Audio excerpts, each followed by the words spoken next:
So, inshallah, today we're going to continue from where we left off last week. But before we continue, I think it'd be helpful for ourselves, and so we have a couple new faces, of course, just go over what we discussed last week. Yeah.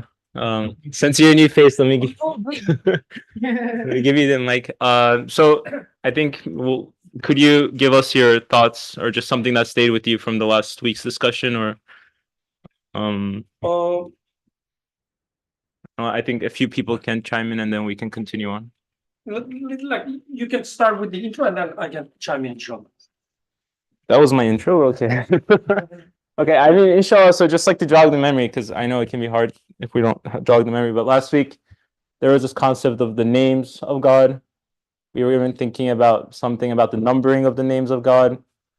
We've been for a couple of weeks talking about sciences and knowledge and human advancements, the miracles of the prophets, these kinds of things. I mean, these are the topics, but kind of like, what did we learn from them, or what stayed with us, or what's the purpose of it all? Did we get from the last week's discussion, the last few weeks?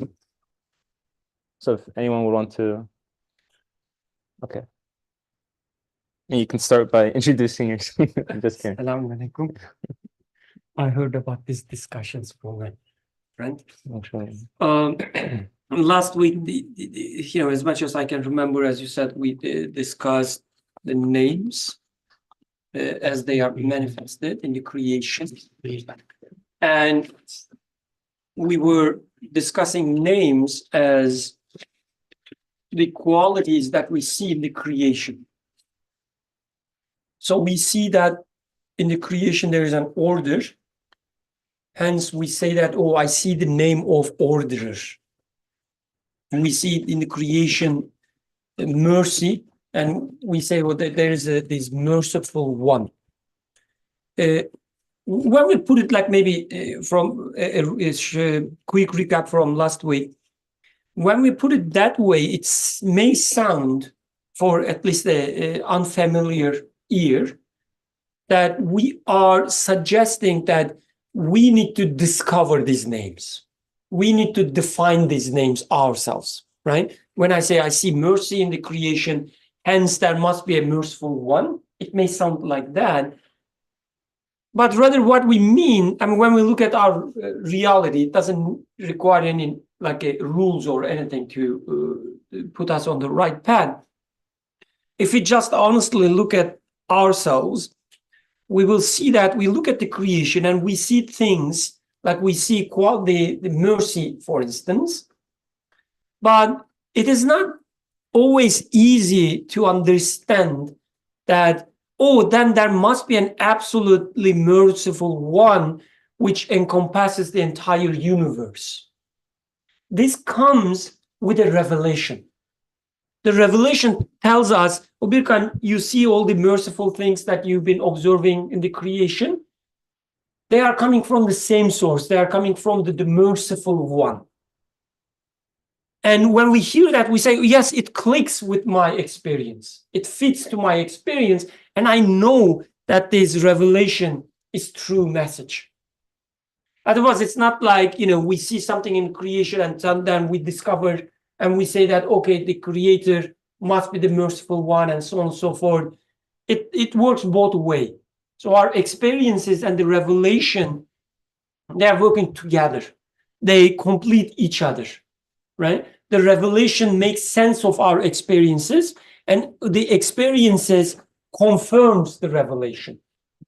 So without revelation, we have these experiences, but we are still in the darkness trying to make sense of them.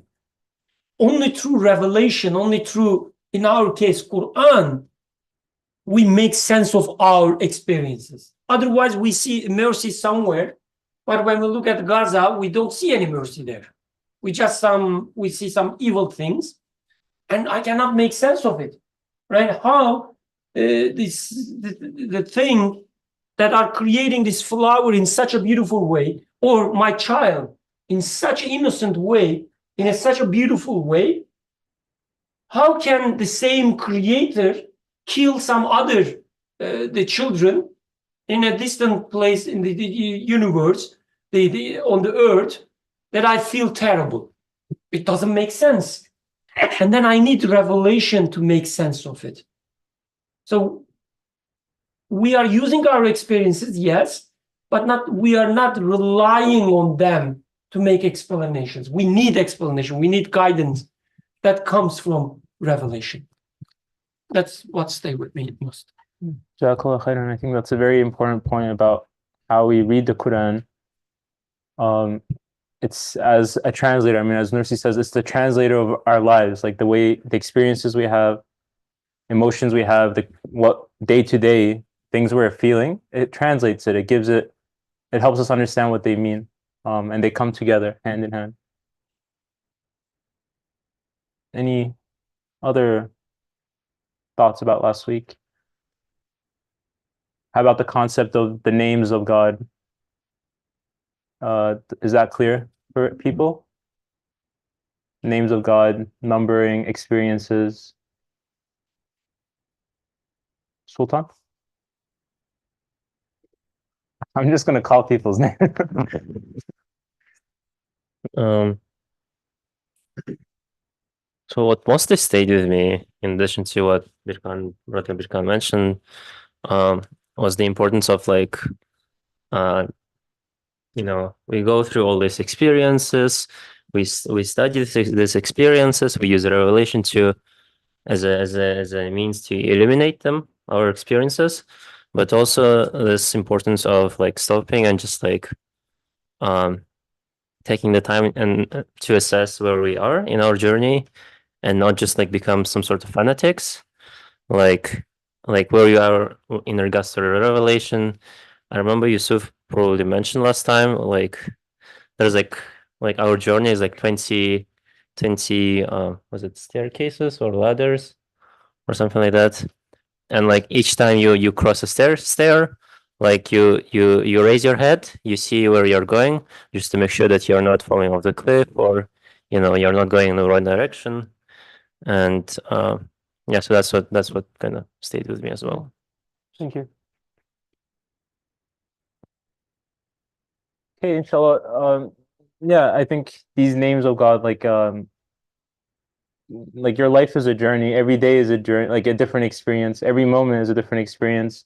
Who I was yesterday, a week ago, a year ago, the way I read the names of God I needed, maybe, or like the things I need in my life are much different than what I need today or what I will need in the future. So the names I seek for, that I am in need for, that I'm looking for because I am in need for, are different. So then I will have different interactions with those names, those experiences.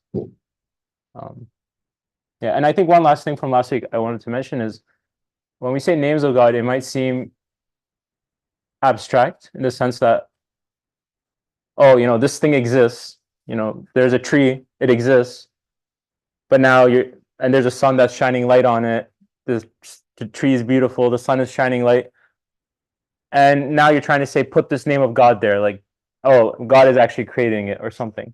It's almost external. It feels like that. Like, why are you putting a name there? But even if you, let's say, ignore God, don't bring the topic of God into that picture, when you look at the tree, you say, oh, the sun is making this beautiful. The light is beautifully shining off the tree, the sun's light. Like, there is a name you're giving there. There's a name of the sun's beauty, or the sun is beautifying. There's some name that you're attributing that tree to, that sun to, that relationship to. So then when it goes to the name of God, it's that same name you already see there, that what you're already experiencing. But now seeing, it's not, the sun is also a creation, the tree is a creation. So then that is a name of God there. It is the name of the beautiful, the one who makes a tree beautiful. So it's very practical. It should be very practical. So, yeah. And to make it a little more practical, so let's say you met somebody at the train station. I mean, this is a very bad example, but might be helping a little bit. You saw somebody in the train station. That person is a stranger for you. But then let's assume you're from Kazakhstan. And then you said, oh, where are you from? And the guy says, well, I am from, are you guys okay with Turkmenistan? But Uzbekistan, good. Yeah. Okay. So the guy says, I'm from Uzbekistan. Now that starts happening. Initially that guy was a stranger. Now he becomes like a neighbor. And then you keep talking with the guy and he says, oh, actually my grandfather migrated from Kazakhstan. Like then as those attributes of the guy starts clear to you, you start feeling more friendly with that person. That person becomes just more than layer by layer, that person becomes more real, more lively, more relatable. So when it comes to getting to see the names of the creator, what is meant is those different aspects, let's call it this way. I mean, this is maybe theologically not the most accurate way of explaining it, but still, practically speaking, this is how I relate to my creator more. So getting to know him as the merciful one, as the knowledgeable one, as the one who is carefully, artfully, skillfully creating my life, all the wrinkles in my life, just like the wrinkles in my forehead, are his artwork. So these start making the creator real, relatable, and near to me. So we get to know the creator through his names. So I think this is to keep in perspective. Definitely. And even like the text we studied the last few weeks, it's been emphasizing how the way we get to even read these names is like the miracles of the prophet are kind of encouragements, like the sciences, I guess knowledge, like the wonders of these like miracles of the prophets, they kind of point to like, let's say, the wonders that humanity can reach. But there are like kind of encouragements, like they point to some sort of names. The prophets, they all maybe attribute, or they're a manifestation of some of the names, or maybe they are examples of some of the names more than other names. And then there it's saying like the way we even get to know these names is through the sciences, like it's through knowledge, it's through living the world we live in, like going to the lab, going to work, studying math, all these different things. This is how we learn those names. It's not alien to that. It's not a separate thing that I go into the masjid, I read Qur'an, then I find God's mercy there, and then I go to work and there it's just something else. The name should be in all of it. In fact, it says in science you find the names the most, which for me it was a very interesting comment by Nursi. So this week, inshallah, we're going to start from, which page was it? Page 276.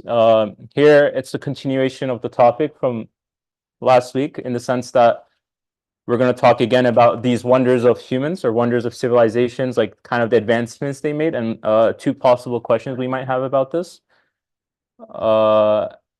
Yeah, and I think first we can read the first question and discuss that, and then move on to the second question. And I think just as a general idea, when we read these, like, Nursi will be making some claims or saying some things. Let's try to understand what he's saying, but also how can we, how do you think, what's the evidence for it? How is he proving this? Like, how can I confirm this for myself rather than just taking what he says as truth? How can I confirm it? Like, what are the evidences he's providing? Is it something I experience? Is it a question I have? Is it relevant to me? So let's try to read it like that rather than just knowledge. If it's just some information that's not important for me, then it doesn't have much of a benefit. So inshallah, let's read the first question. Qadir, would you like to read it? Sure.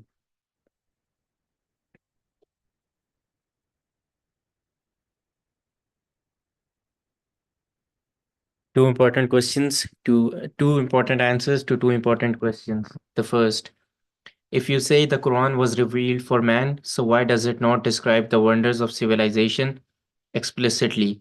For they have the greatest importance in his eyes.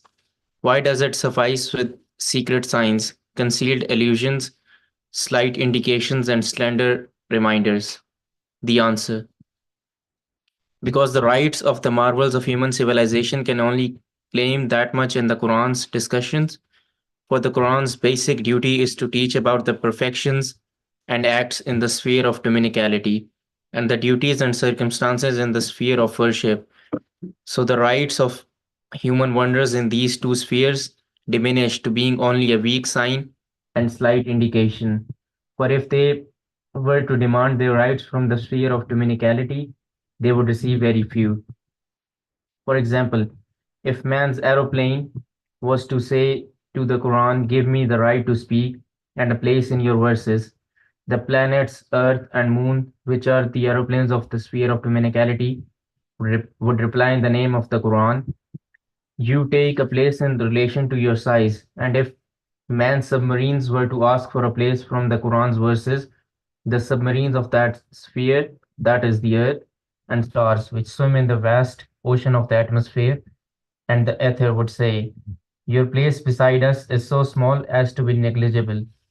And if the brilliant star like electric lights were to demand the right to speak and ask to be included in its verses, the electric lights of that sphere, the shooting stars, lightning and stars and lamps which adorn the face of the skies, would say, you may enter its discussions and explanations in relation to your light. If the wonders of civilization were to demand their rights with a view to fineness of art and seek a place from its verses, then a single fly would bid them to be silent, saying, your rights are not equal to even one of my wings. For, for if all the fine arts and delicate instruments achieved through man's faculty of will were to be gathered together, they could not be as wondrous as the fine art of my delicate members and tiny body. The verse, those on whom you call besides God cannot create even a fly if they all met together for the purpose. Number one, while writing this serious matter, involuntarily my pen adopted this subtle though witty style. So I left my pen free. I hope I hope that the somewhat unserious style does not mar the seriousness of the subject. That was a footnote. Yeah, footnote. Bids you to fall silent. If the marvels of civilization were to go to the sphere of worship and demand their rights, they would receive a reply like this: your relations with us are very few, and you may not easily enter our sphere. For our program is this: the world is a guest house, and as for man, he remains there only a short time. He is a guest with many duties, and in a brief lifetime, he is charged with preparing all the necessities for eternal life. The most important and essential matters will be offered to you, but most of you see this fleeting world through a veil of heedlessness, as an eternal abode, colored and shaped by worldly feelings. So your share of worship, the basis of which is love of the truth and thinking of the hereafter, is very small. However, if there are among you respected craftsmen and artists and inspired inventors who purely for the benefit of God's servants serve the general interest and public well-being and betterment of social life, which is a valuable worship, these signs and indication of the Quran are surely sufficient for those sensitive people, who of course form a minority in order to encourage their efforts and appreciate their art. Yeah, thank you. So I think let's go back to the question and try to understand this question first. So the question is, if you say the Quran was revealed for man, so why does it not describe the wonders of civilization explicitly, for they have the greatest importance in his eyes, in man's eyes? Why does it suffice with secret signs, concealed illusions, slight indications, and slender reminders? So the question is saying, in the previous sections of the text, we were talking about how the miracles of the prophet subtly allude to like the advancements of humans, electricity, train, the airplane, all these things, medicine, like they allude to it. It's subtle, it's there, but it's very subtle. It's saying, but for humans, this is not a subtle thing. Like for humans, like the fact that we can go to space, have interstellar travel, maybe in the future, land on the moon, maybe if you believe. All these things that we can do. For humans, this is like what makes us humans. Let's say this is why we think we're amazing. Phones, technology. But in the Quran, it's barely touching on it. It's so subtle. Like, why is it so subtle? So this is the question. I think even before we go to the answer, maybe do we think, or does anyone here share this question? Do they think this is an important question? Knowing the answer to this question, will it change anything for you? Does it matter for you? Like, do you look at the Quran and say, hey, why don't you talk about the iPhone 10? Or why don't you talk about, MacBook or PC? I don't know. Do you look for such things in the Quran?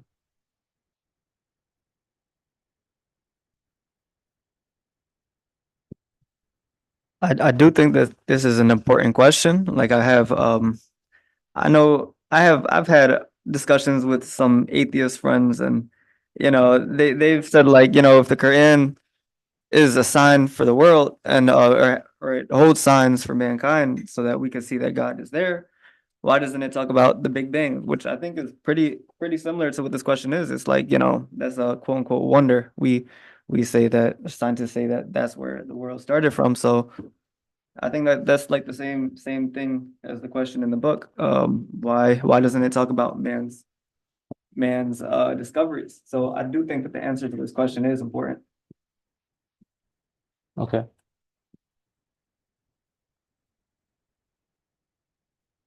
The topic is about the advances of man and so on and so forth. Hence, these technological advances. But I guess a very similar context and very similar question is, in your life, you have these seemingly important things. And then you open the Quran, and Quran is talking about the the rain, clouds, the animals, and so on and so forth. And you say, I just had a fight with my wife. What are you talking about? Like, I need an answer about this fight. What am I going to do with the animals? Or what am I going to do with these other things that you are talking about? I just get fired from my job. Or I cannot find a job. I had this issue, I have that issue. And seemingly there's no answer. There's no mention to those problems that you have in your mind, your life, in Quran. So why?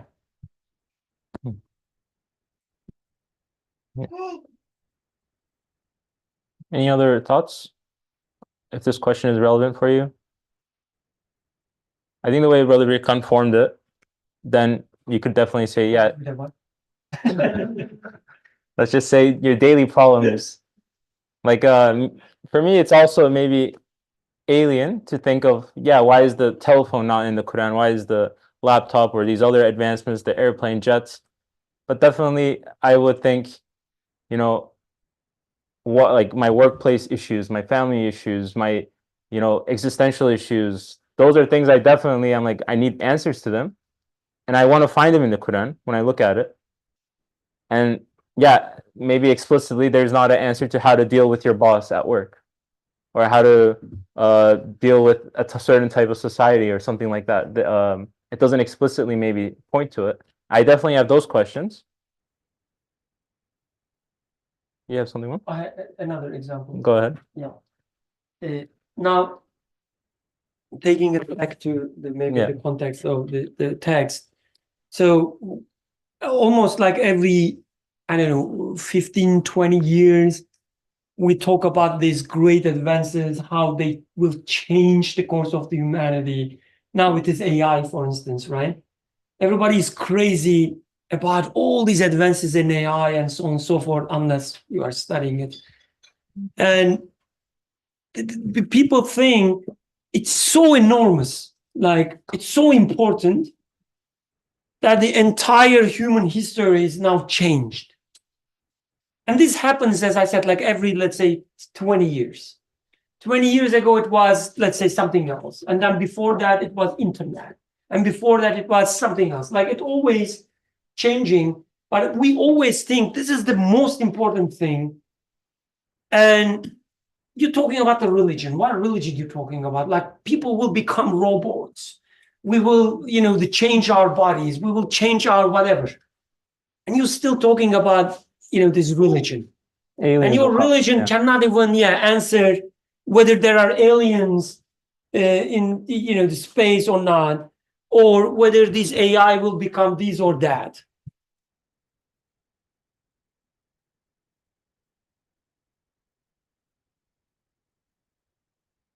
I guess as a response to that, like what we can say is the very fact that these things are trends like AI and this and that, internet, kind of alludes to the fact that there is something behind Quran because it's still so applicable after 1400 years. Who knows, maybe AI will just have another AI winter. No one will talk about it in 10, 20 years, maybe after people realize it may or may not be successful. So I think So the fact that Quran doesn't talk about it no, is the fact that Quran like speaks of very relevant things to it. I It's see. like if for example, if the Quran talked about AI 1400 years ago, that would have no relevance until, our time, really, right? So I guess as a response to that, people are interested maybe considering this. Because I do really notice the whole like hype or trend, around it. Because you could put a donkey in the corner of the room, and if everyone was like, wow, this is the most interesting thing ever, and another person came in, they would start looking at the donkey and say, oh, look at that, it's so interesting. I think there's a huge like hysteria around like these sort of technology. I think that is something we should maybe think about going forward as well. Like mob culture or whatever. I mean,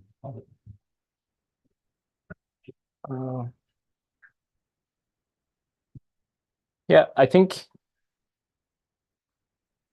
you have a comment before I will give it to you. I think one way to frame it and the way that makes a lot more sense is I definitely go to the Quran to look for my problems, like how to deal with my problems. But then on the other hand, I am thinking maybe I'm too narrowly focusing, like, because I would still, like, I live in this time. Let's say in this time there is going to be AI, there's going to be this, there's going to be that. And I still want to know how do I deal with AI? I mean, it is a question probably. Maybe it's not the most relevant question in my life, but it's still a question I have, maybe a need I have.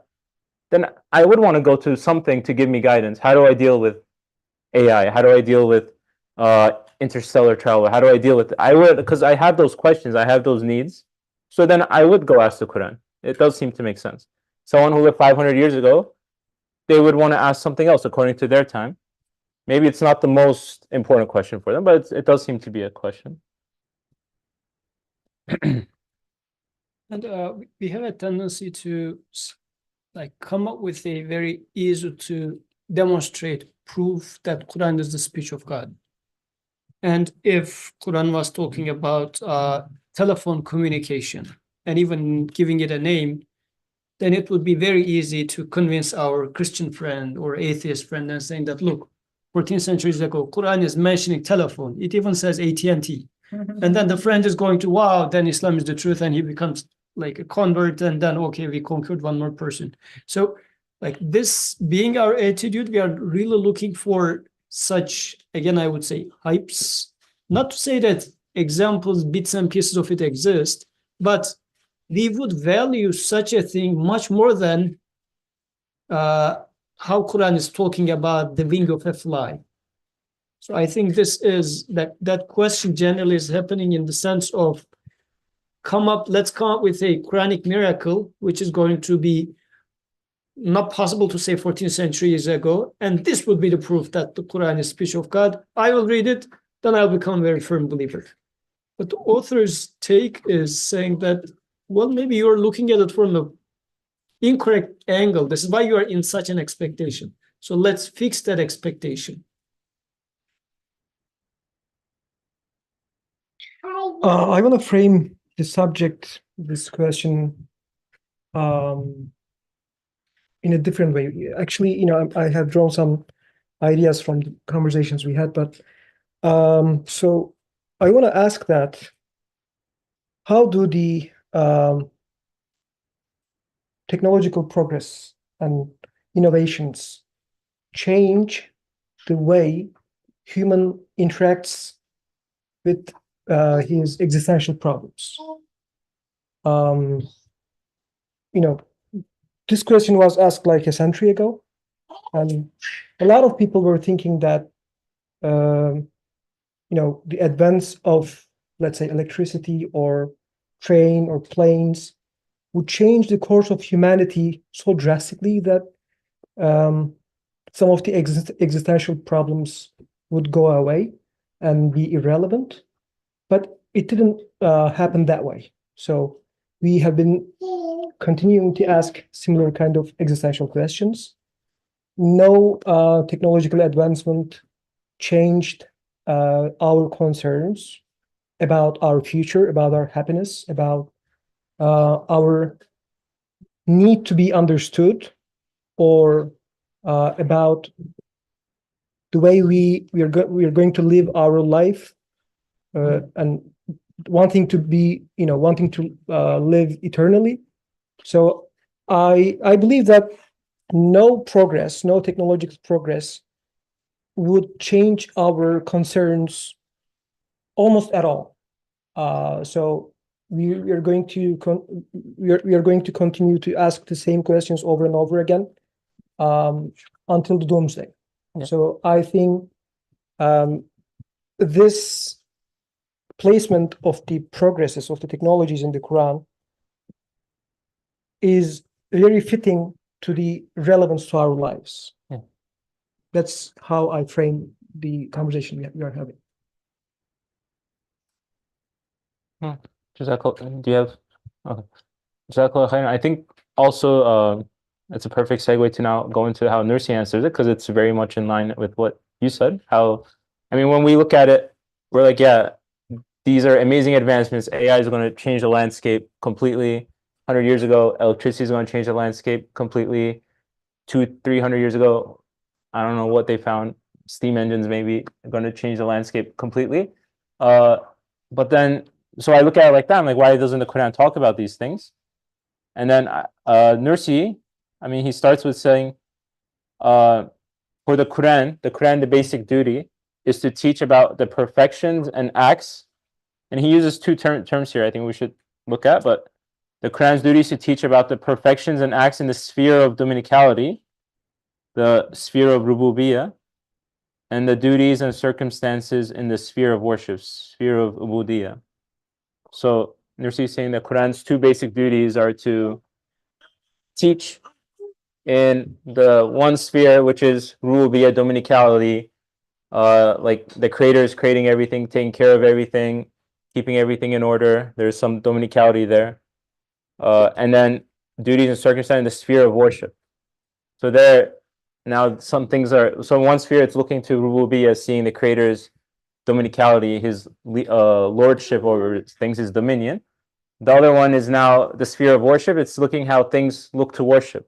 Things look to asking from the creator, supplicating to the creator, only seeing him as the creator, seeing everything pointing to him. Like, these are the two spheres that the Quran speaks through or gives importance to. And then it says, like, within these spheres, the works of human advancement, the electricity, AI, they deserve just a tiny mention, if anything.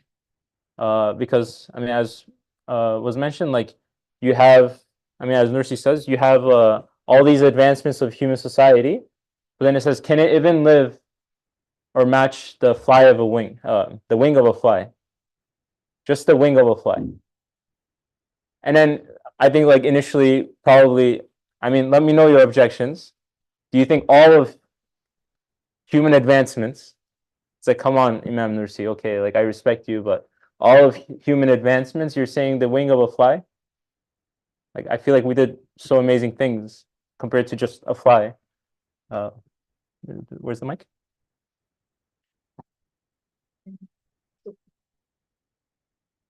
Assalamualaikum. I mean, if we dissect that line of thinking a bit, like, there could come a time, like, someone could take it upon as a challenge, like, okay, I will make something as excellent as the fly of as the wing of a fly, right?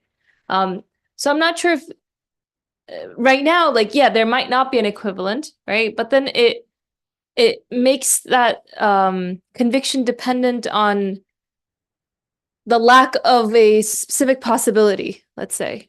But what I was thinking about rather is that one could make some, like, even if the day comes where someone invents something, the mechanics, the physics, whatever, are as excellent, even superior than the wing of a fly. Like, it doesn't, as the brother was mentioning, it doesn't really change my condition. Like, we have this great transportation system, right? Cars, planes. Great. Now I'm expected to go places, or I have to commute. We have amazing communications. We can instantly call people from across the world. Now people are offended when I don't reach out or immediately respond the day of, right? We have AI, we have other things. Like, it seems like these wonders of civilization just keep adding to my own problems, right? They don't bring me any, they can potentially perhaps bring me joy, but in terms of the context of my life, it just seems like they bring more burdens, more expectations, and amplify the sort of problems that I already have. And this made me also think of, so we were watching this documentary. It's about like this man who has like a nice home by the sea and like everything's good, but he's still miserable. And then like his life changes when he becomes friends with this otter, like a river otter. But it's a documentary, and it's apparently a real story. Like, you see the otter and it comes, and like the dog looks all disappointed, saying, "Why wasn't I enough for you?" But they're even like, there's something about our own conditions that despite whatever progress, despite whatever advancements we make, there's an underlying misery that seems to sort of grasp a hold of us, that we can't quite shake off. And it feels like, okay, if we make this advancement, if we take another step, if we just achieve this other thing, we'll be able to shake off this human misery. But we're unable to. So it seems like, and perhaps we'll get to this, like, I don't want to jump too far ahead, that my expectations from the Quran is to shake off this misery from me, not to give me another way to advance in all these other ways, because we're already doing that. And that's not helping me and my condition. That was just some of my thoughts. Okay, I think yeah, go ahead. Yeah.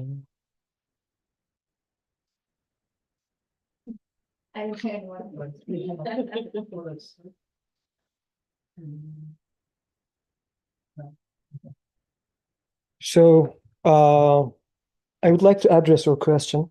I think many of the human progresses in terms of technology is not inferior to wing of a fly. I think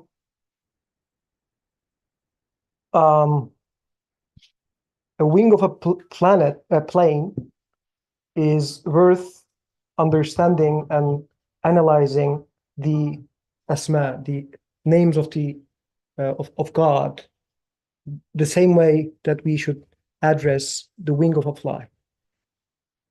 But I believe at the same time, Quran also teaches the way we should address and understand the human progress in the way that God wants from us. So, for example, I was listening to Quran the other day, and Quran mentions this, the way God gives ships and many similar instruments for us to transport, and the way it teaches the names of God. So I believe what Quran teaches us about human progress and technologies is to analyze the progress and technologies in the same way we analyze nature and all the things we observe and encounter in life, so that we can do the readings that we do for everything in the same way. That's how I see it. But Nursi is analyzing the subject here in a different way, and I understand it, and I also agree with it. He analyzes the subject in the way that if we are comparing the wing of a fly as something that is created by God, and trying to understand all technologies that are being produced by humans as some things that humans only produce and do not rely on God to develop those technologies. I would agree with this point. I think this is how he starts analyzing the subject right now. But he will, if I don't remember it wrong, he will progress in the future in other chapters of this. Oh no, it ends maybe somewhere else. But I believe this is how he sees it from all the materials that I have read until so far. I mean, I think I agree to some point. However, there's even the verse here: those on whom you call besides God cannot create even a fly, if they all met together for the purpose. So, I mean, the claim by Qur'an is saying that you can't even all these advances you can't even make a fly. So there, it's the wing of a fly. Like no matter how technologically advanced we come, even the wing of a fly is like kind of out of our grasp. Or maybe just the fly as a whole. But it's basically saying there's something there that you won't be able to live up to. At least maybe there's a claim like that. And I think then, we should, here Nursi is really talking about the Quran's two duties.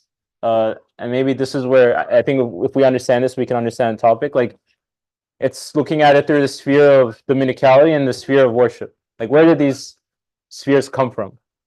When I think about the Quran, I like the first description I would call is like, it teaches about the sphere of dominicality and it teaches about the sphere of worship. Like these are not common descriptions that I would think of. So what is sphere? Like wall? Like what does sphere mean? Arena or area of or like that perspective of dominicality is how I understand it. Domain. Basically, when I look at a tree, I can look at it as seeing the dominicality of God, seeing the creatorship of God, seeing how it's being taken care of by God, how all the leaves are all minutely designed, like just all of that. That's all part of the sphere of dominicality when I look at a tree. And maybe when I look at a tree, somehow in the sphere of worship, in the domain of worship, the tree somehow does something with worship or is worshiping or glorifying, perhaps. I mean, first of all, like these are two things that we need to say are important, because if the Quran is teaching us these two things, then I guess these two things should be important. I should care about them. Because if I don't care about them, then I can definitely say, a fly, man, it's a wing of a fly. Like, are you kidding me? Like, we're building steel structures that go to the skies. We're building amazing rockets. It's the wing of a fly. It's just a flower. It's birds. It's, it's just nature. It's whatever. I could definitely have such an approach. So I think I want to ask a question then, or get people to contribute. How is the sphere of dominicality, domain of dominicality, and how is this domain of worship relevant for us? Yeah.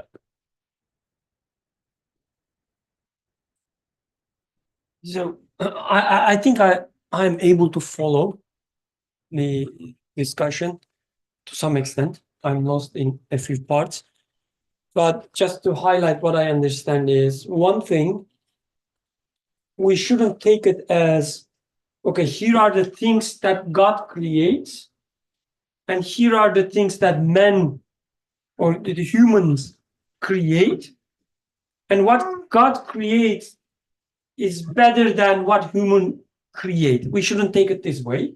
I guess that was one highlight of this discussion.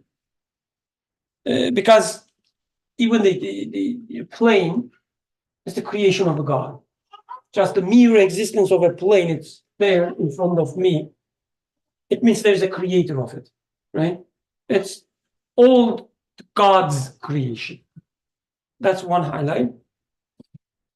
Another part, and I assume we all agree on that, I'm just assuming, that we cannot make such comparison, and this is not the point.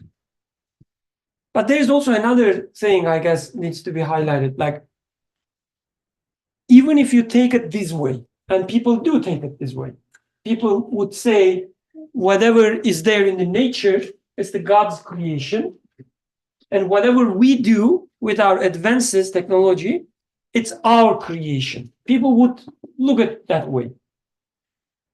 So I guess the point is with this ayah, for instance, even if you take it that way, even if you mistakenly take it that way, you will see that what you are comparing, there's no way that you can reach this level. Like you are doing something stupid, yes, that's true, by comparing this is God's creation, this is my creation. This is wrong. But at the same time, like what you are, proud of, is not even that good. I guess that's another point. So we should also give its due. So when you say, for instance, we have all these rockets and so on, none of them, they are not even at the same scale when it comes to control mechanisms of a fly wings. No way. Like you still need Houston, the control, right? The hundreds of people just to keep the rocket in its course. And it is done in the tiniest neural system of the fly. So they're not even at the same scale. Like forget about comparing them. So even if you are committing such a crime that comparing this is God's creation, this is my creation, what you are calling as your creation is not even the beautiful, like the most beautiful thing in the creation. You are so deluded. I guess there's another thing, because really, like I think wing of the fly, the example wing of the fly has many aspects because it's tiny. It seems very, let's say, not important and so on and so forth. Maybe these are all the reasons, some of the reasons that the ayah eludes it, the wing of the fly. But as you study it more and more, you see that this is more than that. It's really like when it comes to a mosquito, for instance, mosquitoes, the flying mechanisms are the most advanced things that we know of that we cannot even, understand properly. There's no even like a comparison between any alien ship that you can imagine in the movies and so on versus a mosquito's, the way it uses its wings. With I don't know how many neurons it has. Like you can count with the fingers. So we shouldn't also demote this aspect as well.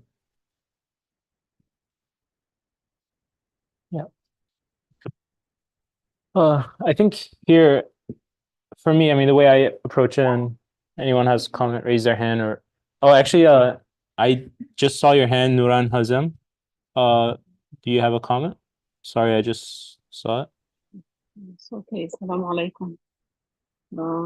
So, in terms of our progress as human beings over history, I believe we all have the same souls, the same nafs, and we are more or less the same human being. And one of our shuyukh used to describe human being as a device in itself, and the Quran is a catalog how to use this device. So why do we approach Quran like on daily basis? And I think we should not look at Quran like something like some people describe it as a law book. For example, like when you have a problem, you go to Quran. It's not like that. Like your everyday life, to clarify your soul, you need Quran, and it's part of the concept of ikhlas for your whole integrity and your whole life needs Quran every day for its clarity and for clarifying, your soul. This ayah in Surah Al-Muzammil, فَقْرَؤُوا مَا تَيَسَّرَ مِنْهُ.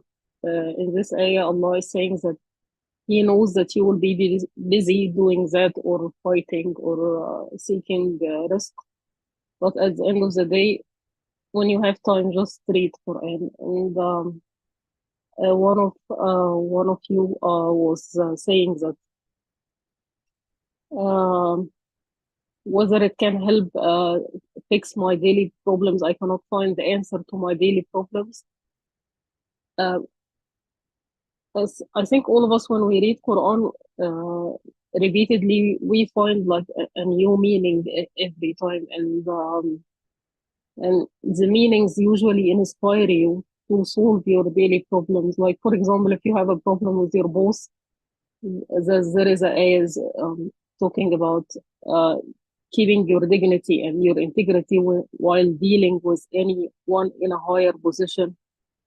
The ayah says, وَلَا تَهِنُوا فِي ابْتِغَاءِ الْقَوْمِ فَإِنْ تَكُونُوا تَأْلَمُونَ فَإِنَّهُمْ يَأْلَمُونَ كَمَا تَأْلَمُونَ. So when you seek someone in a higher position, know that you are in pain and he is in pain also. So keep your dignity, and what makes you different is that ولا تهنوا في ابتغاء القوم فإن تكونوا تعلمون فإنهم يعلمون كما تعلمون وترجون من الله ما لا يرجون, is that you seek help from Allah. So that is what makes you different. And I need to say one last thing about scientific evidence in this area, and whether we agree or not on the fact that Quran has many scientific like miracles explained in it, and we discovered it later. And in this ayah specifically, one of them is that the end of this ayah, you cannot create flies, and if flies extract something from you, you cannot take it back. You are both weak, you and the fly. وإن يسلبهم الذباب شيئا لا يستنقذوه منه. And the science proved that flies, they digest their food externally. So really, if a fly extracts something, you can never take it. You can never take it back again.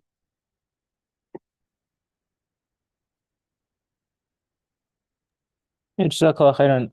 What I understood was, it is very important to always go back to the Quran, read it, look at it for all of our problems and issues. And I think kind of the idea of what I'm understanding from the text we read today, the first question is, previously we were talking about sciences and how actually Quran is telling you to go find the names of God in sciences. It's encouraging you to go to the sciences. And now we're kind of talking about human advancements versus, what the creation is. Like, kind of human advances can't stand up to it. It almost now feels like we're going the opposite way. The sciences can't do anything. The sciences are worthless. They can't do the wing of a fly.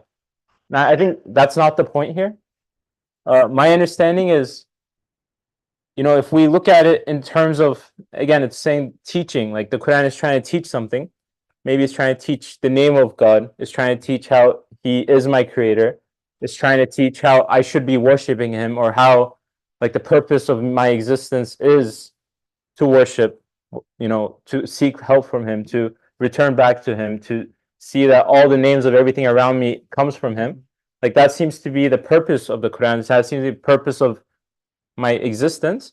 When I look at it in that light, then yeah, through the sciences I do find the names of God. But then even there, like, let's say the advancement of a rocket, the advancement of whatever they come up with, it AI, or 100 years from now, sure, you can look at that, but it seems that sure, God creates it at the end of the day. It is God creating, but there's so many people also claiming ownership over it.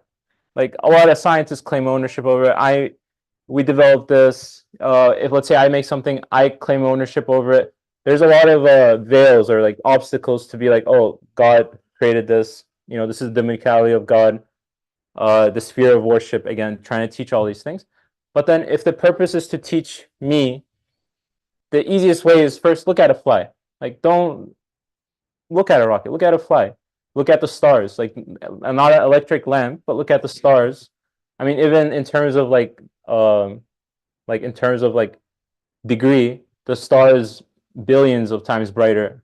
I mean, and more magnificent than just an electric lamp. Even though an electric lamp, yeah, it is kind of cool, and it does have a subtle indication to it. But if the purpose is to teach me about things I need to know, which is not like the things I need to know is like the things I have problems with. Why do I exist? Why am I here? How do I deal with my day-to-day problems? Then the easiest way for me to find the answer is to, oh, look at the skies, look at the stars, look at the fly. All these things that are very clearly speaking of the like glorifying God. If it said, look at the electric lamp, look at the train, you know, these things, sure, of course, I can also see him there. I can see how the order he creates allows us to do these kinds of things and all that. And he is creating that as well. But it makes sense to me that what he focuses on is those kinds of things. And that's just my general understanding of this. I think we should pray, unless someone has a quick comment they'd like to make. What time is it? Yeah, Assalamu alaikum, Sister Syra here, everybody. Sorry. Sister Shaya, please 1 second. Sure. Start. So we could finish at My sensitivity is changing, so let's not make people nervous. Okay. Do we have nervous people? Yeah. Okay. Inshallah, Sister Shaya, if that was a very quick comment, I'll let it, and then we will pray after. So maybe I'll give you a minute. Jazakallah khair. No, I will be quick. Jazakallah khair. Sister Nuran pointed out, and all of you brothers also. Three things come to mind, and I think it was Asinur earlier or someone else. I'm not sure. Under Philly, there are a lot of people there, so I need to keep track of who is speaking, and I don't attend all the time, but inshallah, I'll get to know. What I wanted to say was Allah subhanahu wa ta'ala always says, bring another example, bring another example if you claim that you are like me, or you can bring something like me. So when I look at a drone or I look at anything, artificial information, I call it, not artificial intelligence, what I notice is that there is a desire with perhaps the non-believing or those who are really overtaken by their own sense of false power with the modern uh, um, inventions, that somehow the other there is a unspoken or even at times very discreetly um, uh, uh, pursued aim of uh, almost like being a nauzubillah, not equal to, but sort of chasing after what only God can do, right? So, like the cloud seeding and omnipotence in terms of controlling everything at the same time. So I leave it at that. But the other thing is the fly example.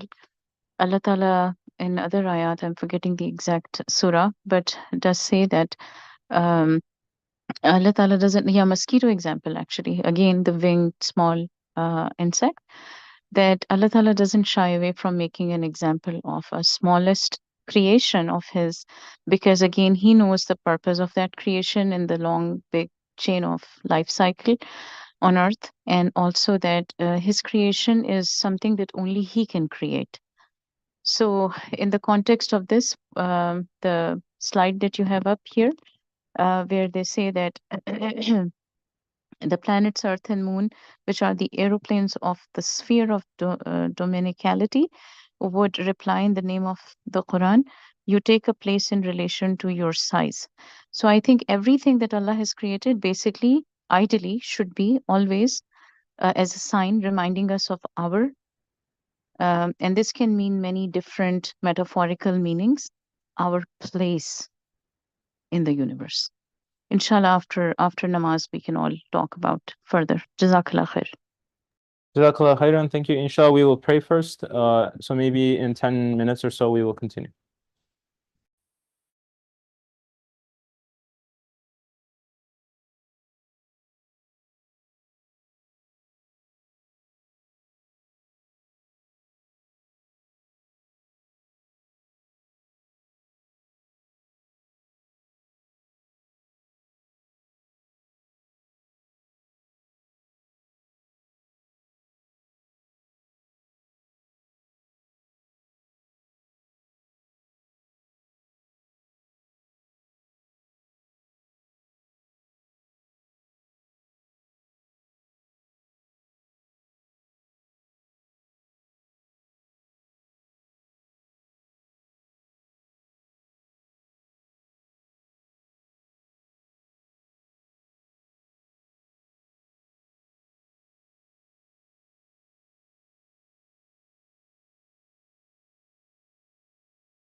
We need help.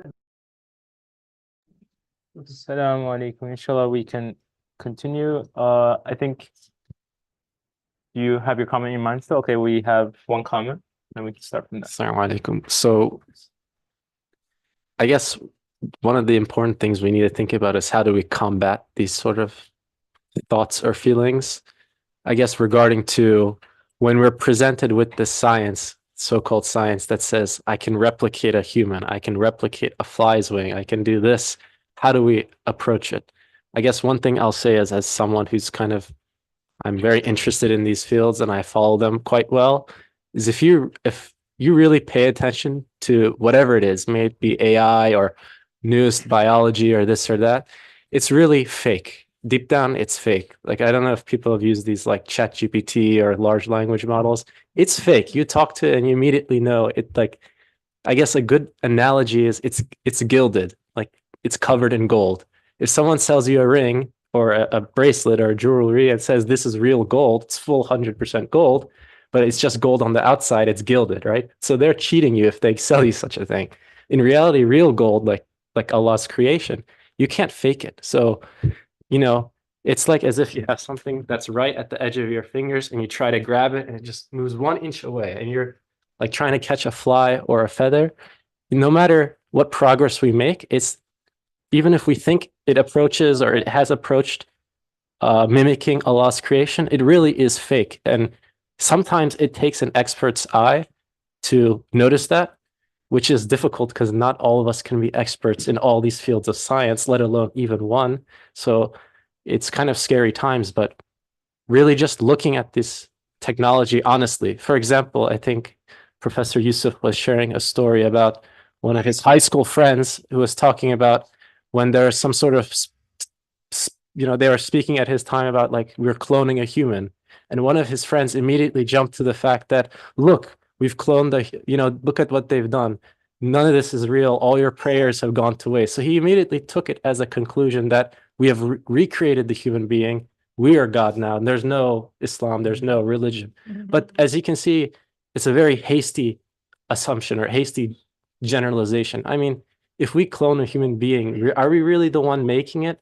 And we need to be, I'm not just saying this just to say it. I think it's really important nowadays because people are making these claims. Like, they're genetically engineering like children right now, like with CRISPR, and of course they're trying to outlaw it, but it's going to come back. They're going to say, oh, this child's going to have autism, it's okay to genetically modify. Oh, let's add a few IQ points here, let's make him more beautiful, whatever the beauty is. Normally it means lighter skin, but who knows, maybe in 100 years they think darker skin is more beautiful. Then give it darker skin, give it light, it doesn't matter. Then at some point, these people, when I say these people, it's normally the scientists, they're going to claim, look, we have created the human. But tell me, did they really create the human?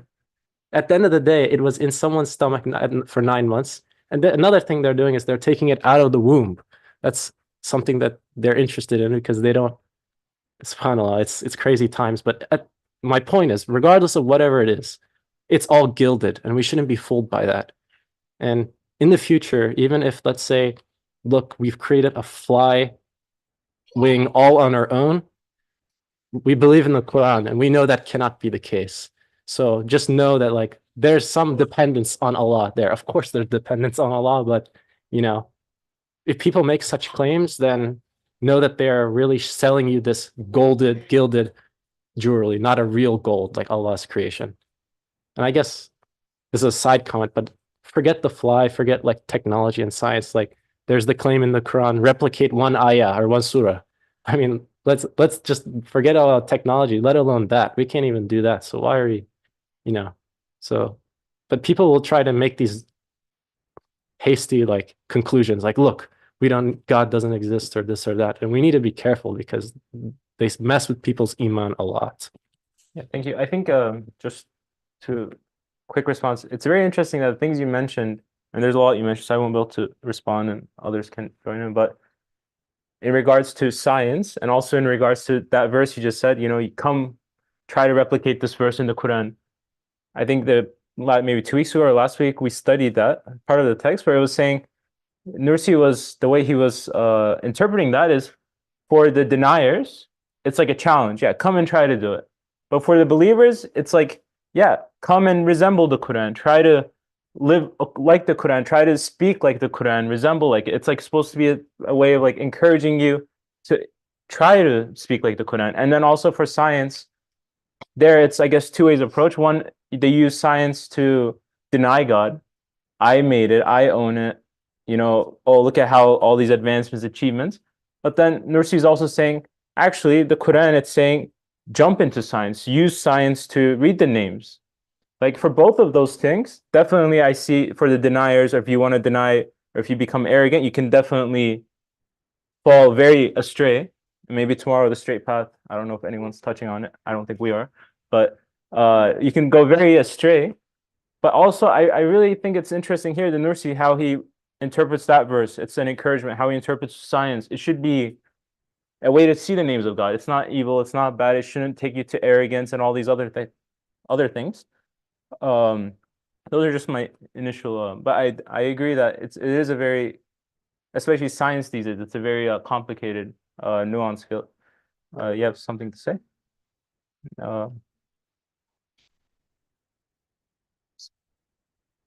So I couldn't help but notice that we have a nice array of educated scientists in this side of the room who have not yet spoken during today's discussion.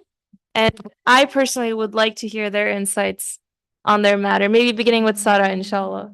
I seriously have nothing to say. Is it all gilded? Are you not replicating the plant cells? Please speak. Replicating plant cells? Okay. I don't know what you do. Modifying them. Modifying, okay. I'm not participating because the question that Brother Abdurrahman asked whether this is relevant to me, it's kind of not. Like, I am not asking this question, like, why isn't God mentioning the wonders of civilization in the Quran? Like, it's not really. Maybe I would ask this question in 10 years, I don't know, but for the past 30 years of my life, I haven't asked that question yet. And I think for the reasons what actually Norsi mentions that and what others also mentioned, of course, that, first of all, someone mentioned that these, like, for example, there was no telephones or trains or whatever at that time. So why would, at the 1400 years ago, so why would it be mentioned in the Quran? It wouldn't have been relevant to the people of that time. There's something more relevant to everyone at any time, whether it's 1400 or 3000 years ago or something, or now, which is, our existential questions are more relevant. We still have the same questions. Who are we? Where are we going? Who created us? How did we exist? I think it's, for me, these things are more relevant than, oh, why didn't God mention that, some point we will have some, I don't know, computer or, and the same, like, there are other things that are way greater than a computer, like the sun, Why would he talk about like the light if there's something like the sun or the stars in the sky? Like, this is something way more magnificent. We should look at that first. Like, where did that come from? I mean, people are not asking, they are saying that the sun existed by itself or this whole universe existed by itself. So I feel like if something that way less magnificent than like the plane or something, they will also find like, oh, we made it, They wouldn't even acknowledge that something like the sun cannot be made just like that. So I don't know. So that's why I felt like the question wasn't like really relevant. We still have the same, I feel like, I don't know, there was a crazy teacher in my high school. He said, and I kind of agree with him, like, even if you look, if we were ever hunters and gatherers, he said we're still the same. Like, the man still goes to work, which means he goes hunting, and the woman's still at home. Like from the fundamentals, we're still kind of the same, like whether in our needs, like the physical needs and our spiritual needs. So these are our questions, our concerns, my questions and my concerns. I don't know about others. So that's why I did not comment. And I agree I agree in one thing is that even if we're like making something in the lab, we're not making it out of nothing. So I don't know what's the definition of creating something, like if you still need elements to make it, you're not creating these own elements itself. I don't think we can call it creation, even if like Zaha had this thing of like, we're making now kind of like organ-like structures in the lab, but we're not making them out of nothing. Like there are like some initial cells that we're using or so. Even like we mentioned the CRISPR, even like the protein that we use, we're taking it from bacteria. We're not making it, you know, even if we at some point synthesize the protein itself, we will use some like initial elements to use it. So nothing is being created out of, if we can call it created, but it's not being made out of nothing. So yeah, that's my comment. Sorry. Here you go. First Qadir and then. Oh, okay. So I was the only. Oh, I thought you were about to pass it over, but yeah, you can make your comment then Qadir and then. Oh, I don't have a comment. Oh, okay, oh, you have a comment? I want to also pose the question of, so is it God creates the basic elements and then we make the rest? I think maybe we can also question that dichotomy. Right? Let's say we can make elements for nothing. So I thought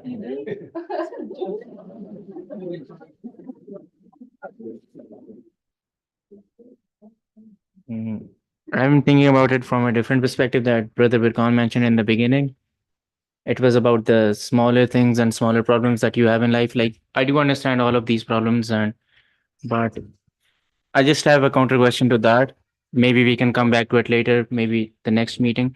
But it's like, for me, it's like in Quran, there should be all the answers to all of my problems. Like even any singular small problem that I have in my life, like I expect Quran to like discuss that. Like I expect answers from the Quran for all of my small problems. So are those discussed or are they not discussed? So that is my question. It's not related to like the main discussion that is happening. Sorry. I mean, I think it's pretty related because we're talking about the Quran and questions about it. So I just want to add something to Sister's comment. I agree with the idea that this question doesn't seem relevant to us because we do not believe the supremacy of technology today as people did in 100 years ago. They understood technology to be the ultimate point humanity could reach to at the time. But since then, we have seen so many negative aspects of new technologies, just like the sister was commenting on that, you know, it added so many different concerns to our lives, complications even. So, and even I would like to add as well that only since 1790 in the United States, there have been more than 11 million patents were submitted to the patent office in the States. And if you add the patent submissions in the other countries, probably more than maybe 100 million in just like 2 centuries.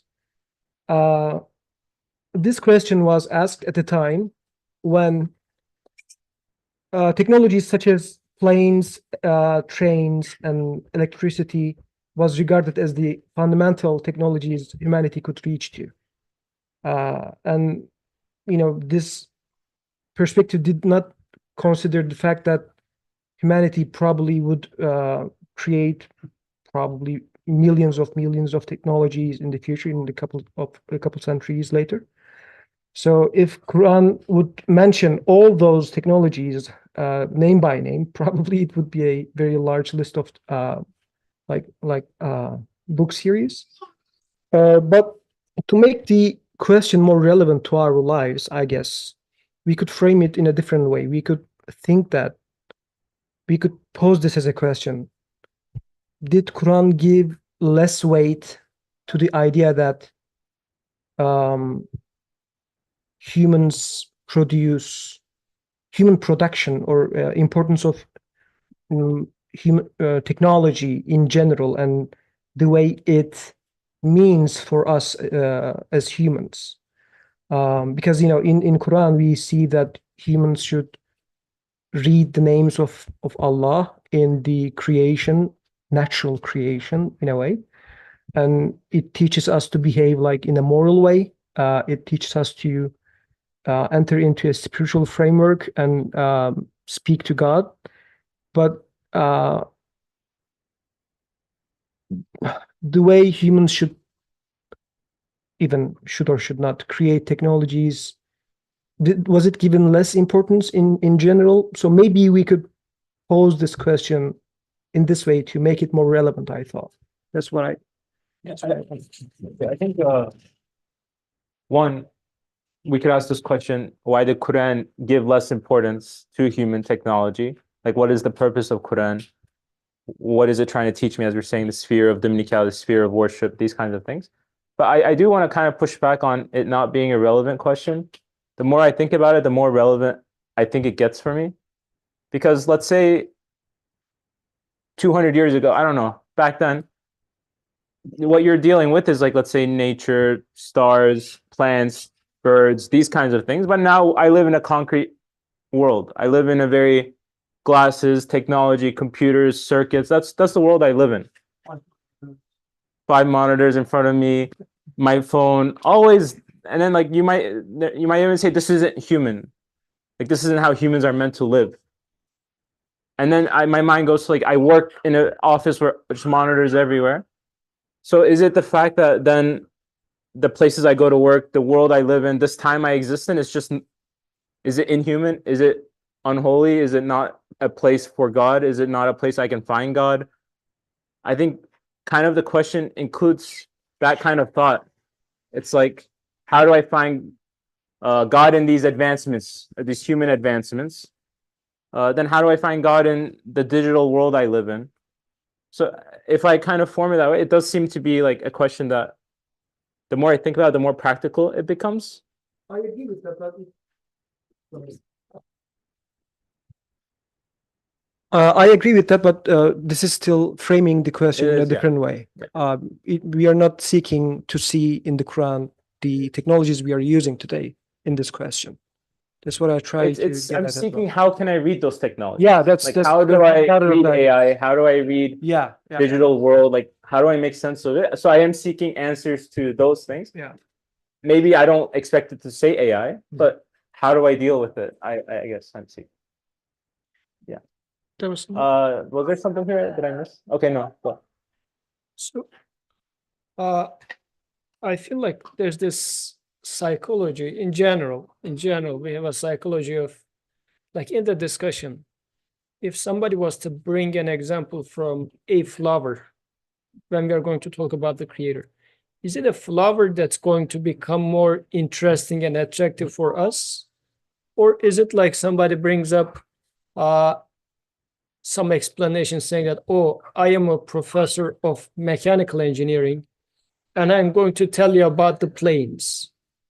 So fly, flower, these sound very primitive. And like a shepherd can come up with such examples. Come on. Like talk to me about the creator through the example of aeroplanes. Or like space scrapers, whatever, like come up with something more fancy. So we have this, I mean, this is a psychological thing that we are in. This is something that at this day and age we are so much into, because people are getting their titles by studying these in depth, and we pay attention to the titles. But Quran is really coming up with something that's a very regular and in the eyes of us, unfortunately, unvaluable shepherd can relate to, which is a flower, which is a fly. And the author says, in terms of explaining or demonstrating the greatness of the creator, the artistry of the creator, the power of the creator, a flower is going to be more relatable or a better of an example relative to an aeroplane. So in here, I think author is more so adjusting our I would say inferiority complex in general. This does not need to apply to everybody, but the inferiority complex of especially against scientific advancements, because if you think about it, still today in the Muslim world, like wherever you go, I mean, unless they have anything with the Turkish President Erdogan, they would say, oh, Turkey, very good, because they made those planes and whatnot. Well, because in the Muslim world has been defeated so long by the planes and the weapons of some other side of the world, and now, and apparently Muslim countries developing this, and so now our inferiority complex is just being a little at ease. Like, what is the psychological aspect of what is the issue here? The purpose of Quran is to teach me about my creator. So it should demonstrate to me the clear signs of my creator. And a flower works much better for that purpose than an aeroplane. Not to say that aeroplane is like working by the laws of somebody else. No, still it is the creator who is acting in an aeroplane. That's right. But a flower or a fly is going to be a clearer sign for you than an aeroplane. So if, let's say I'm going to give an example about my artwork, and let's say I may, a person who makes clothes, and my masterpiece is like a very beautiful suit. I also occasionally do socks, and then somebody says, "Oh, he made this socks." I say, "Well, I made an entire suit. This is going to demonstrate my artwork, my skills better than the socks." So I think this is what the author is saying. Shift your attention towards what is the purpose of Quran, and also reconsider your inferiority complex against this, because this is not only something specific to Muslim world, by the way, because with the Industrial Revolution, the religion was under attack. So this is like the science versus religion sort of a debate, is not something specific to Muslim world. So there's this fight in there. So the author is saying that shift your attention to what really matters in terms of teaching you about your creator. And this is why Quran is going to give only as needed emphasis to the other wonders of the creation, wonders of science, which are again part of the creation, but there are other things which demonstrate the glory of the creator much, much more than them. Hence, the lack of need, which also means there should be lack of need in your attention to them when it comes to demonstrating the glory of the creator. Or taking the other way around, you should have more emphasis in looking at flowers, flies, sunrise, sunset, to get to know your creator, rather than following up with, oh, what is iPhone 12? What is the most up-to-date thing in iPhone 15?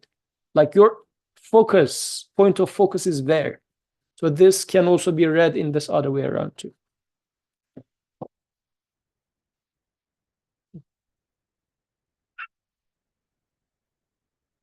Yeah, I think Quran also helps solve or heal us of this inferiority complex, because it even says, well, you feel as though you're inferior because you don't have these people's technology. Look at this flower that's common to all the people on earth, or the fly that's common to all the people on earth. This is superior than your technology. And it also solves it in other aspects. Like, of course, technology is one way people feel inferior, but most common are like appearances or race or ethnicity or this and that. And Quran also solves that as well. It doesn't say it's unimportant. It says rather the way that you think these things are important, that's not the case. For example, you believe this race to be better than this race. In fact, that's not the case.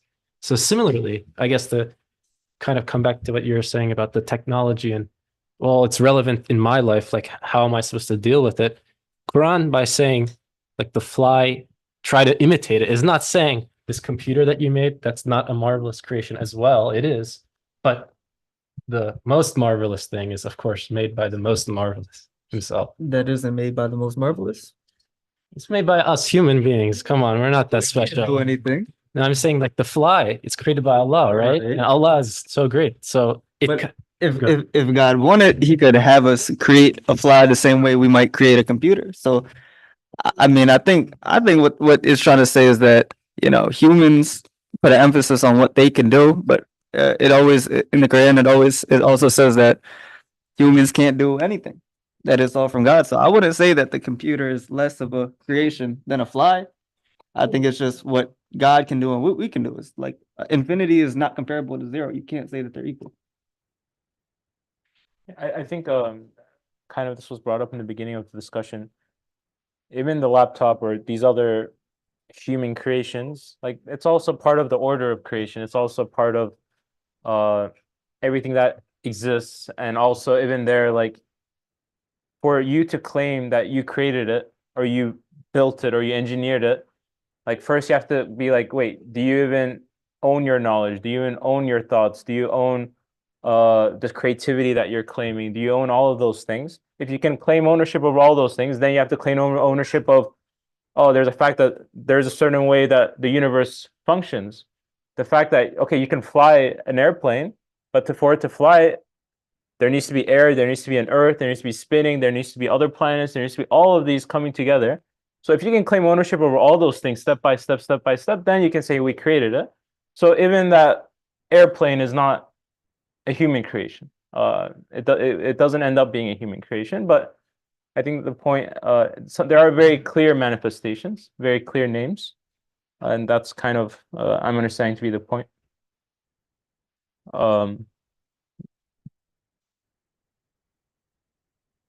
So since we are running short of time, I would like to emphasize the second aspect that the author is mentioning, which is the sphere of worship, he says. So again, when it says sphere of worship, sphere of dominicality, what I understand from that is the rububiyya aspect and the ubudiyya aspect. What that means is when you look at things, when you look at the Quran is going to tell you about how the existence is being governed. This is one aspect Quran shows. And the other aspect is how everything is in obedience of the creator.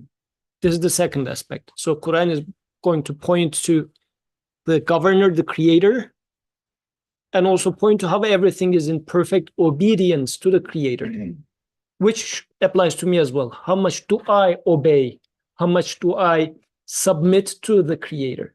Now he says, when you look at a fly, you perfectly see the obedience of it to the creator.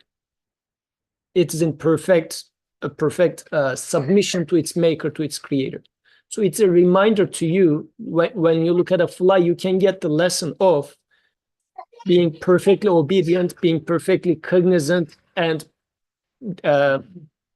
glorifying the creator. It says, when you look at the act of man, let's say the scientific endeavors or the wonders of the age, due to their design, like everything comes within a context. The way they are designed is for what? Because it comes with its own luggage. This is what we were talking about when we were discussing the topic of evolution. This is why our conclusion for the topic of evolution was the way this theory is defined is coming up with its worldview together with it. The way it is designed is, or the way it has been used is, it happens by itself. This is why we said, if you would like to make an observation and talk about how the creation is happening, come up with your own language. By using the same language, you wouldn't be able to convey the idea. It's going to be tainted by this ideology of it happens by itself. Now, same thing applies to scientific wonders of age. Why is the wonders of age are being developed? What is the purpose behind them? Is it to remind you about the creator, to support you to worship your creator more? Or the technology is being developed to overcome other nations, kill other people and get their land, or make a super comfortable yacht so that I'm going to have a nice summer holiday in which I'm totally going to forget the creator. Like, what is the motivation for scientific progress? Is it ubudiyya, getting to know my creator more, getting to be a servant of my creator more? Or it is more like increasing level of comfort in life. And level of comfort meaning I can swipe better, in Instagram, and I can listen to music better because it's Dolby Digital 7 surrounding dimensional whatever sound. So this being the case, he says, when it comes to ubudiyya, Bird is going to tell you more about, remind you about how to worship the creator more than how the digital surrounding sound system is worshiping the creator. So he talked about both aspects, right? In terms of rububiyya, telling you about the greatness of the creator, flower is way better. But when it comes to ubudiyya, reminding you of your responsibility, like the wonders of this civilization, this age is probably going to make you even lazier. Forget about making you, encouraging you, but it will discourage you. It will say that, well, forget about it, enjoy the life. Like, why worship, salat? Forget about it. Let's play the best music, increase the bass. You know, if you press this button, it's going to make it better. So the way that it's designed is discouraging, not encouraging. So it's going to be even an extra challenge. So even from the ubudiyya point of view, we better talk about flowers rather than the surrounding sound systems. I agree. I agree, but I also think the world I live in is not flowers, like most of the time. It's not trees. It's not, I don't know, all these other things which might be easier. I live in a world of concrete and monitors and digital world, and I can't just escape to the forest. And I don't think the purpose is to just go into the forest either. So there needs to be some sort of balance. Like I need to, and that's why I liked in the previous section, I was saying, you know, the sciences is how you find the names of God, because I want to transform, like I have this need to transform the life I'm living to be able to read the names of God in that life. Like rather than be like, okay, when I go into my office, then, you know, there's no flowers, there's no this, there's no that. It's very difficult to see God. Sure, it's difficult, but how can I see God there? Or how can I live with that worship there? That's really, like, I don't want to go too far the other way where we ignore that part because it's like, oh, it's a foregone conclusion. There's nothing there. I agree with both of you. And if I combine the conversations that is going on, I believe what Brother Yusuf was saying was very important to found the foundation, the basis of Iman, because it is easier to see and establish the names of the God in there and understand how it works, and to transfer it to the life we live in. So I believe that's, I agree with you that that's not where we should end up. Where we should end up is the actual life we are living in, as stepping on the foundations of life and everything in it, as Quran teaches us to observe and understand. That's what I think. Yeah. Say something. Yeah, go ahead.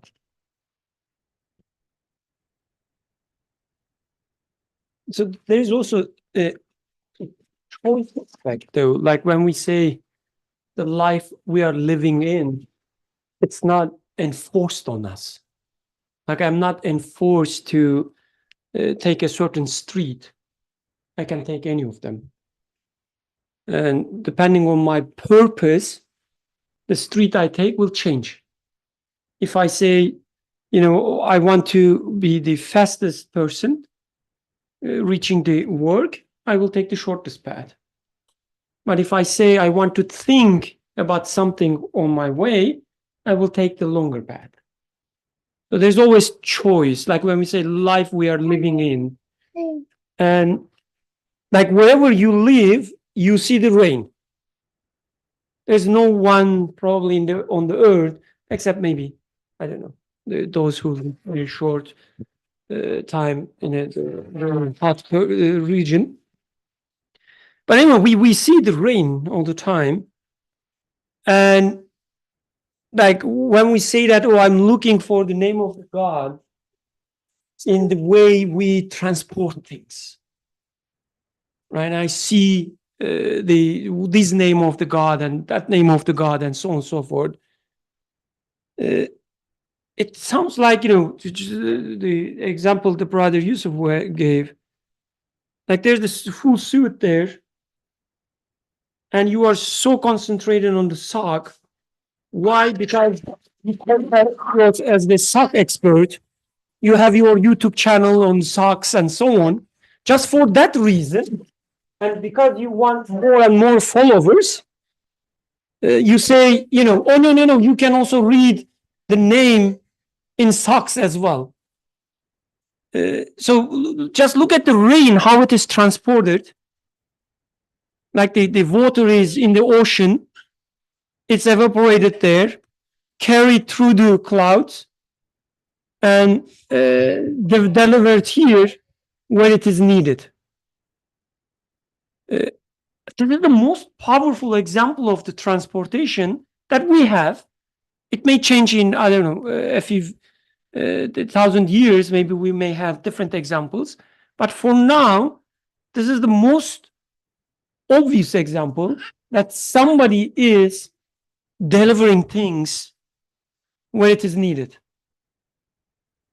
So powerful example, and so on and so forth. So insisting that, no, I will look at the name of the God, names of the God here and there. Yeah, you will find there. Like everything is created by God.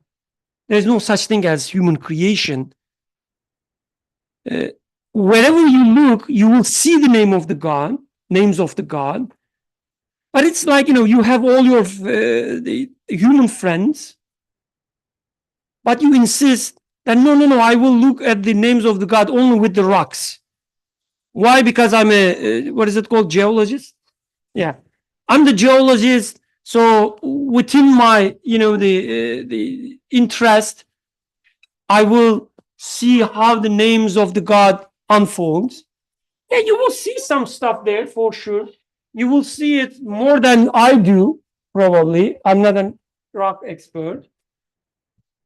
But closing your eyes to the humans, it's a choice. Like a geologist cannot say that, oh, I'm sorry, but this is the life I have. And don't give it that much importance. You don't have to. So the point is not denying something out there. Yeah, everything is out there, yes. You can study, you can understand the names of the God within everything. That is true. But give them importance to the extent you can really read the names of the God. If one thing is take you God, the quicker and let's say with a better, more pronounced way, give its importance. And the other thing is taking you only one name very faintly. Do not glorify it just because it fits to your other, the interests, which is different than finding the names of the God. I think this is usually what we do. I say I'm an engineer and I will find the names of the God in the engineering world and so on. So yeah, that's true. Do it. But don't be fooled. I mean, what you are doing at the workplace is not that glorious as what you see when it rains. When it rains. The point is not that one is natural, one is artificial, and so on and so forth. It's a stupid distinction. But there's one is more powerful than the other. It's so obvious. Don't be blinded. That's all, I guess. So the choice is always there. Like we are not living in cells that's surrounded with some monitors, except a few of us, surrounded with the monitors, and we have to look at it all the time. There's no such thing, right? Jazakallah khairan. We should wrap up, but if anyone has a final remark they'd like to make, final comment, something that they want to share, this is the time. If not, Jazakallah khairan for all your contributions, and alhamdulillah. I think the next question is very I thought we would finish this question very fast and go to the next question, which I thought was the more interesting one. It's very interesting. But inshallah next week. And so ask the question so you get a, what's it called? A trailer, a preview, sneak peek. I would, pretend as if I'm answering. I would throw some negative words. Yeah, so the answer to the second, so the question is, if you say, none of my doubts remains now after these investigations, and I affirm that together with other wonders in the Quran are allusions to and indications of the wonders of modern civilization, indeed to further advancements. Everything necessary for man's happiness in this world and the next is found within it in relation to its worth.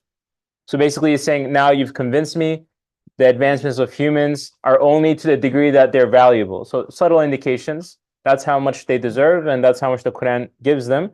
I agree with this. So then he says, but why does the Quran not mention them explicitly?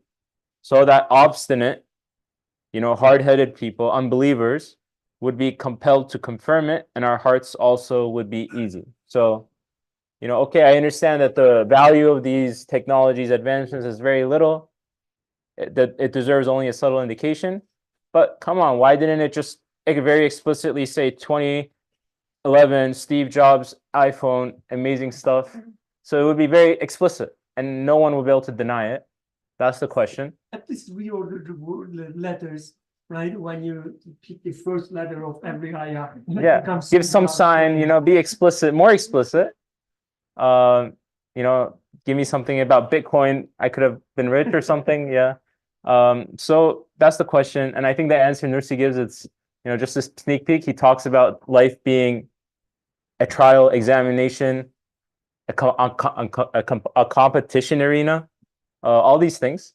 Very interesting question. So you have to be there next week, inshallah. Assalamu alaikum. دعاء سبحانك لا علم لنا إلا ما علمتنا إنك أنت العليم الحكيم وآخر دعواهم أن الحمد لله رب العالمين الفاتحة